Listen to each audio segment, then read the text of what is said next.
नमस्कार। राजस्थान की कांग्रेस सरकार में अशोक गहलोत और सचिन पायलट के विधायक होटलों में लुका छिपी का खेल खेल रहे हैं, लेकिन कौन सा विधायक होटल के कौन से कोने में जाकर के छिप जाए, इस पर किसी को कोई भरोसा नहीं है। इसलिए गहलोत सरकार के अधिकारी और होटल फेयरमाउंट के स्टाफ ने इन विधायकों पर पैनी नजर बनाई हुई है। अगर ये विधायक निराश होते हैं तो स्टाफ इनसे बात करता है। अगर ये विधायक अपने कमरे का गेट बंद करके अंदर बैठ जाते हैं तो स्टाफ इन पर पैनी नजर रखता है कि कहीं ये बीजेपी के विधायकों के साथ बातचीत तो नहीं कर रहे हैं या पायलट समर्थक किसी विधायक के साथ तो बातचीत नहीं कर रहे हैं। अगर ये विधायक 5 मिनट के लिए भी गायब हो जाते हैं तो होटल के स्टाफ द्वारा इनकी तलाश शुरू कर दी जाती है। ऐसे में ये बाड़ेबंदी की जो खेल है वो काफी लंबा चलने वाला है, क्योंकि अशोक गहलोत और सचिन पायलट के बीच चल रहा सियासी ड्रामा फिलहाल सुप्रीम कोर्ट में पहुंच चुका है। देश की सर्वोत्तम अदालत के अंदर इस पर बड़ा फैसला होने जा रहा है। इसी बीच विधानसभा स्पीकर सीपी जोशी की तरफ से एक बड़ा फैसला ले लिया गया है। जी हां दोस्तों, अशोक गहलोत के दबाव में आकर के विधानसभा स्पीकर सीपी जोशी ने एक एसएलपी जो दायर की थी हाईकोर्ट के फैसले के खिलाफ, और अब ये इस एसएलपी के कारण ये मामला काफी लंबा बढ़ गया है, क्योंकि विधानसभा का सत्र बुलाने को लेकर के भी राज्यपाल ने कह दिया है कि ये मामला अभी सुप्रीम कोर्ट के अंदर लंबित है और जब तक सुप्रीम कोर्ट का फैसला नहीं आता है तब तक विधानसभा सत्र बुलाना ठीक नहीं है। यानी कि इस तरह का हवाला देकर के जो विधानसभा सत्र बुलाने को लेकर के भी राज्यपाल ने अपनी कन्नी है वो काट ली है, जिसकी वजह से अशोक गहलोत की मुश्किलें हैं वो बढ़ चुकी है। बताया जा रहा है कि इस कार्रवाई से बचने के लिए और इस सुप्रीम कोर्ट की कानूनी कार्रवाई से दूर रहने के लिए अब जो विधानसभा स्पीकर हैं सीपी जोशी, उनकी तरफ से दायर की गई एसएलपी है वो वापिस ली जा सकती है। ऐसे में अब सचिन पायलट और अशोक गहलोत के बीच में विधानसभा सत्र के दौरान ही कंफर्म होगा कि किसका पलड़ा भारी है। लेकिन फिलहाल हाईकोर्ट की तरफ से और सुप्रीम कोर्ट की तरफ से जो फैसले सुनाए गए उससे सचिन पायलट के विधायकों में काफी खुशी है और देखा जा सकता है कि सचिन पायलट के विधायकों को हौसला उतना ही ज्यादा बढ़ चुका है। फिलहाल अशोक गहलोत की तरफ से कभी प्रधानमंत्री को, कभी राज्यपाल को और कभी सोनिया गांधी को लेटर पर लेटर लिखे जा रहे हैं, लेकिन इन सभी लेटर का परिणाम बिल्कुल जीरो है। इस कांग्रेस की महाभारत का अंत कब होगा इसके बारे में कहना अब मुश्किल है, लेकिन विधानसभा स्पीकर की तरफ से जो एसएलपी वापस लेने का निर्णय लिया गया है उस पर सुप्रीम कोर्ट का क्या रुख रहेगा ये देखने लायक होगा, क्योंकि कल 27 जुलाई सोमवार को इस एसएलपी पर सुनवाई होनी है और यदि सुप्रीम कोर्ट मना कर देती है ये केस वापस लेने से तो अशोक गहलोत की मुश्किलें और बढ़ जाएंगी। इसी बीच एनएसयूआई ने 19 बागी विधायकों के परिजनों को गुलदस्ता भेंट करके जो इन बागी विधायकों को पार्टी में वापस लौटने का एक संदेश देने की जो तैयारी कर ली है। जी हाँ दोस्तों, एनएसयूआई के जो नेता हैं वो अब इन बागी विधायक हैं 19 जो कांग्रेस के, इन सभी के घर पर जाएंगे, इनके परिजनों को गुलदस्ता भेंट करेंगे और इनसे रिक्वेस्ट करेंगे कि आप अपने विधायकों को, यानी कि जो बागी विधायक हैं 19 इनको संपर्क करें और उन्हें वापस पार्टी में लौटाने के लिए कहें, यानी कि वो वापस पार्टी में लौट आए। इससे स्पष्ट हो रहा है कि कहीं ना कहीं अशोक गहलोत के पास बहुमत नहीं है और इसीलिए बहुमत जुटाने का जुगाड़ एक तरह से गहलोत की तरफ से किया जा रहा है और अब एक तरह से एनएसयूआई के आग्रह पर बागी विधायकों तक संदेश पहुंचाने का काम उनके परिजनों से करवाया जाएगा। इस तरह की खबरें हैं वो सामने आ रही है और जिस तरह से ये पूरा मामला सामने आया है और कांग्रेस की तरफ से जो दावा किया गया है उसके हिसाब से कांग्रेस के पास 88 तो कांग्रेस के खुद के विधायक हैं, 10 निर्दलीय विधायक हैं, 2 बीटीपी के विधायक हैं और सीपीएम के एक विधायक का समर्थन उन्होंने बताया है और आरएलडी के एक विधायक हैं, यानी कि 102 विधायकों का यहाँ पर जो दावा है वो अशोक गहलोत सरकार की तरफ से किया गया है। इन 102 के आंकड़े के आधार पर उनका कहना है कि उनके पास बहुमत मौजूद है, लेकिन 88 विधायक जो कांग्रेस के हैं उनमें से विधानसभा स्पीकर सीपी जोशी और एक दूसरे विधायक हैं मास्टर भंवर लाल जो फिलहाल कोमा के अंदर है, एसएमएस हॉस्पिटल में भर्ती हैं, ये दोनों ही विधायक हैं वो वोट नहीं डाल पाएंगे। इस कंडीशन के अंदर, इस स्थिति के अंदर सिर्फ 86 विधायक ही कांग्रेस के बचते हैं। निर्दलीय जो 10 विधायकों का और बीटीपी के 2, सीपीएम के 1 और आरएलडी के 1 विधायक का यदि इनको साथ जोड़ लिया जाए, इनका समर्थन जोड़ लिया जाए, तो भी गहलोत के पास सिर्फ 100 ही विधायक बचते हैं। यानी कि जिस तरह से कांग्रेस का दावा किया जा रहा है उसके आधार पर भी सिर्फ 100 ही विधायक हैं जो गहलोत सरकार के पास है, और उनमें से भी 2 विधायक, जिनमें से एक है रोहित बोहरा और दूसरे हैं दानिश अबरार, ये दोनों पक्के पायलट समर्थक हैं। ये उस टाइम पायलट खेमे में जाना भी चाहते थे, लेकिन कहीं ना कहीं जो राज्य की सीमाएं सील कर दी गई थी गहलोत सरकार की तरफ से, उसकी वजह से ये नहीं पहुंच पाए थे, और उसके बाद बाड़ीबंदी में जाना इनकी मजबूरी हो गया, जिसके बाद गहलोत की तरफ से कई तरह के दबाव बना लिए गए, और अब कहीं ना कहीं ये अशोक गहलोत खेमे में रह करके भी गहलोत के खिलाफ है, वो जो एक तरह से खिलाफत करने वाले हैं। इसलिए ये 2 विधायक रोहित बोहरा और दानिश अबरार दोनों ही पायलट समर्थक हैं। ऐसे में इन दोनों को ही घटा दिया जाए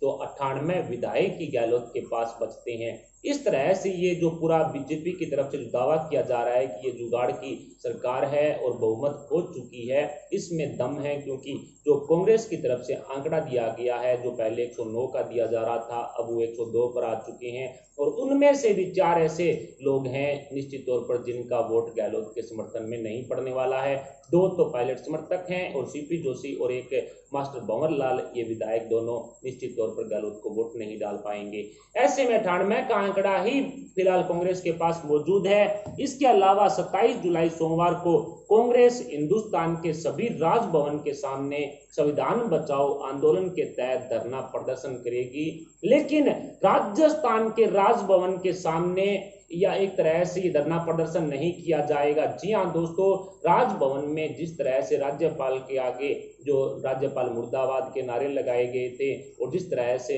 गहलोत के विधायकों ने गुंडागर्दी की थी राजभवन में पहुंच करके, उसके बाद राज्यपाल काफी नाराज हुए, और यही कारण रहा कि जो विधानसभा सत्र बुलाने का प्रस्ताव था उसको राज्यपाल की तरफ से खारिज कर दिया गया, और 21 दिन के नोटिस के साथ प्रस्ताव को दोबारा राज्यपाल की तरफ से मंगवाया गया। इसके बाद अब अशोक गहलोत पूरी तरह से समझ चुके हैं कि अब राज्यपाल के साथ थोड़ा सा भी पंगा लिया तो निश्चित है कि उनकी सरकार गिर जाएगी। राजस्थान के राजभवन के सामने कांग्रेस धरना प्रदर्शन नहीं करेगी। बात बिगड़ती देख इस तरह का फैसला अशोक गहलोत की तरफ से लिया गया है। कुल मिलाकर के अब राजस्थान के राजभवन के सामने कांग्रेस का कोई भी धरना प्रदर्शन नहीं होने वाला है। मुख्यमंत्री गहलोत के दबाव में आकर के सुप्रीम कोर्ट में विधानसभा स्पीकर द्वारा जो एसएलपी दायर की गई थी उस पर एक तरह से चर्चा चल रही है। बताया जा रहा है कि सीपी जोशी कल सोमवार को एसएलपी वापस लेने के लिए जो सुप्रीम कोर्ट पहुंच सकते हैं, लेकिन अब ये सुप्रीम कोर्ट पर डिपेंड करता है कि वो एसएलपी वापस लेते हैं या नहीं, खारिज करते हैं या नहीं। इस केस को लेकर के अब कई तरह की अटकलें सामने आ रही है, इसलिए विधानसभा स्पीकर सीपी जोशी की तरफ से जो कानूनी जो राय है वो ली जा रही है। कई वकीलों के साथ जो सीपी जोशी एक तरह से राय मशूरा है वो कर रहे हैं, और बताया जा रहा है कि आज सीएमआर में अशोक गहलोत ने फिर से मंत्रियों की बैठक ली। इस बैठक के दौरान कोरोना का हवाला दिया गया, और साथ ही बताया जा रहा है कि इसी सीएमआर में हुई कैबिनेट की बैठक के दौरान एसएलपी वापस लेने का जो फैसला है वो गहलोत सरकार के द्वारा और गहलोत के मंत्रियों द्वारा लिया गया है। कुल मिलाकर के आज फिर से कैबिनेट की बैठक हुई है, और उधर दूसरी तरफ सचिन पायलट काफी लंबे समय से इस बात को लेकर के शिकायत भी कर रहे हैं कि अशोक गहलोत कैबिनेट की मीटिंग नहीं बुलाते हैं, और साथ ही कहा कि पिछले 1.5 साल में एक आध बार ही कैबिनेट की मीटिंग हुई थी, लेकिन पिछले 15 दिनों में 15 बार कैबिनेट की मीटिंग सीएमआर में अशोक गहलोत ले चुके हैं। इसके अलावा लेटर पर लेटर जिस तरह से अशोक गहलोत की तरफ से लिखे जा रहे हैं उसका परिणाम जीरो आ रहा है। उससे स्पष्ट नजर आ रहा है कि राजस्थान के अंदर कांग्रेस वर्सेस कांग्रेस की ये महाभारत काफी लंबी चलने वाली है। ऐसे में राजस्थान की जनता को इसका पूरा घाटा हो रहा है। कोरोना काल के दौरान जहां विधायकों को जनता के बीच में होना चाहिए था, आज वही विधायक होटलों में रंगरलियां मनाते हुए दिखाई पड़ रहे हैं। साथ ही मामला लंबा बढ़ता देख गहलोत की धड़कनें हैं वो दिनों दिन बढ़ती जा रही है। जिस तरह से वो सीएमआर की बैठक हर रोज ले रहे हैं, विधायक दल की बैठक रोज ले रहे हैं, होटल फेयरमाउंट के अंदर ज्यादातर समय अशोक गहलोत बिता रहे हैं, उसे स्पष्ट नजर आ रहा है कि अशोक गहलोत को इस बात का पूरा डर है कि अशोक गहलोत के विधायक जैसे ही बाड़ेबंदी से बाहर निकलेंगे, होटल फेयरमाउंट से बाहर निकलेंगे, तो निश्चित है कि वो पायलट के खेमे में चले जाएंगे, और इसी डर के कारण वो विधानसभा सत्र बुला करके फ्लोर टेस्ट करवाना चाहते हैं।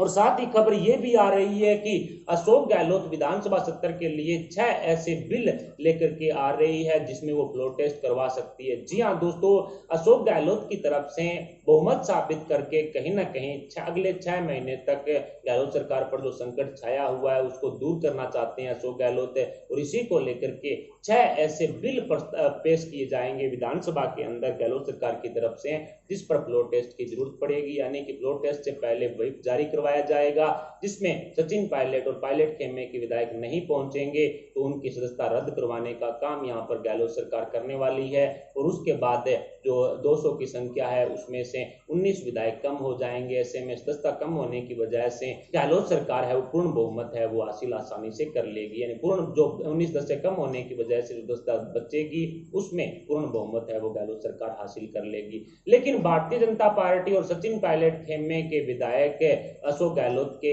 इन सपनों को पूरा नहीं होने देंगे, और यही कारण रहा है कि भारतीय जनता पार्टी की तरफ से अब सचिन पायलट को राजस्थान का मुख्यमंत्री बनाने की ख्वाहिश शुरू हो चुकी है। और भारतीय जनता पार्टी अपने 75 विधायकों के साथ सचिन पायलट के 22 विधायकों को समर्थन करेगी। और इसके बाद जैसे सचिन पायलट की दावेदारी की जाएगी मुख्यमंत्री की शपथ ग्रहण करवाने के बाद, तो निश्चित है कि सचिन पायलट के साथ रोहित बोरा, दानी सवरार जैसे कई जो गहलोत खेमे के विधायक हैं वो साथ देंगे। और इसके अलावा सीपीएम के एक विधायक मैया मैया नाम से, जिसके बारे में खुद कांग्रेस कह चुकी है कि सीपीएम का उनको एक ही वोट मिलेगा, तो वो दूसरा वोट सचिन पायलट खेमे के पास जाने वाला है। ऐसे में सचिन पायलट को बीजेपी की तरफ से मुख्यमंत्री की दावेदारी करवाने वाले इस दावे में बहुत दम है, और इसीलिए कांग्रेस को दरकिनार कर एक तरह से सचिन पायलट को आगे उठाने का काम